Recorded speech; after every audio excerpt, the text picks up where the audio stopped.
House and Fox News contributor Newt.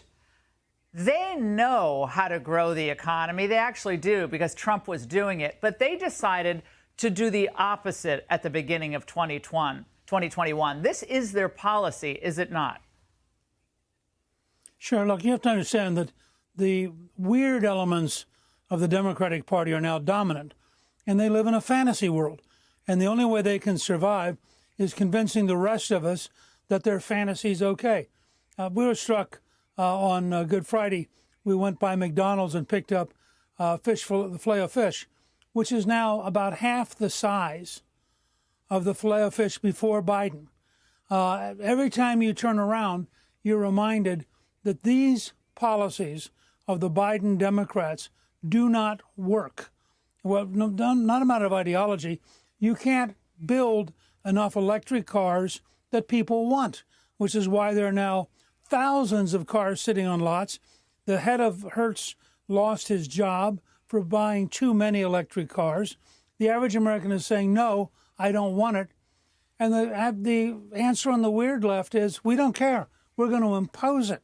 We're going to make you do it. And you have people like Buttigieg, who combines being ignorant with being arrogant in a way that's, I think, pretty breathtaking for a cabinet officer. Well, and also, Newt, I think you and I predicted this at the time, but the Biden administration also failed to live up to another promise. Watch this. You guys started draining the Strategic Petroleum Reserve to try and help with the Putin price hike a few years ago. Said you were going to refill it, but now it doesn't seem like that's happening. Why? Well, I believe the Department of Energy is responsible for that particular component, is refilling that. So I would refer you to the Department of Energy. Okay, Newt.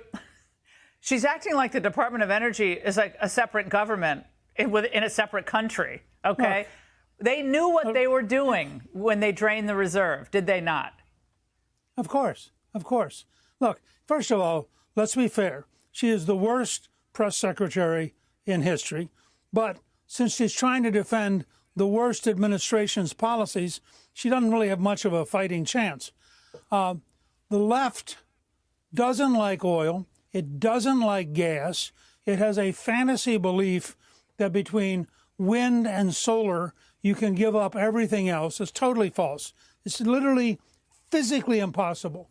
And yet, they get together, have a cocktail party, and convince themselves that they're right. This administration desperately sold, at a time people told them not to, the oil out of the Strategic Petroleum Reserve, trying to keep the price down for political reasons. Now they can't refill it because the price is going back up, and it doesn't fit their values. They don't care if we run out of oil. What they care about is some fantasy world in which you and I will somehow get by on their theoretical inventions of technologies that don't work. But, Newt, this is why they love the COVID lockdowns, right? I'm here in California. I'm surprised the state ever opened, frankly. I mean, maybe they were chasing people on the beach. It was so embarrassing, but they wanted to condition people to stay at home, hunker down, the new normal, travel less, just don't expect more. Just be put, stay put. I really think they thought people were going to be okay with that long term. Thank God we had Florida, Texas, and all the other red states that said, to hell with you, we're opening up. You know, it's really strange all across the modern industrial world. COVID became the excuse for the political elites to suddenly become really, really powerful. And they loved it. They also cheated on all of it. I mean, you had Governor Whitmer, whose husband was taking a boat out when it was illegal to take boats. You had all sorts of things going on. But from their standpoint, COVID was the great opportunity to truly control Americans.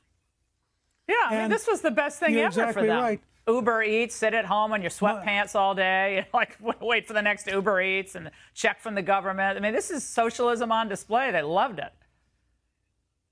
And the fact is, it didn't work. Most Americans know it didn't work. The damage to our children by closing the schools has been horrendous.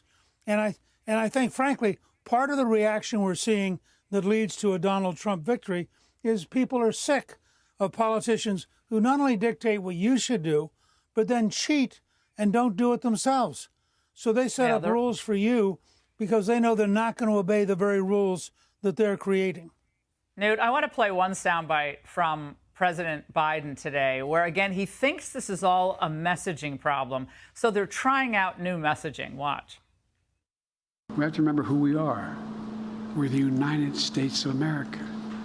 I mean, this is from the bottom of my heart. We're united. There's nothing beyond our capacity when we do it together. We're the only nation, as a student history, that I can find that's come out of every crisis we've entered stronger than we went in. Well, Newt, that's just false. The polls show that people think we're not better off than we were in 2019 before the pandemic. We're worse off by almost every measure. But I agree with his conclusion that after we defeat Biden and we defeat the weird left, we will in fact come out of this in the next 10 years dramatically stronger. It's just not the outcome he expects. Look, this is a guy who for some reason sold out to the hard left on everything. I mean, that's how you end up with a transgender day on Easter. I mean, do you know how hard it is to make a mistake like that? And you go down every single front, he's doing things that make no sense. Doubling and tripling down on electric vehicles when the American people are saying every way they know how. No, it's a they don't care. It's a 6% market. It's not it's not a 100% market. Newt, it's so great to see you. You and I remember California Thank you. and when they had Republican governors, and the state was like surfing USA all the time. All right.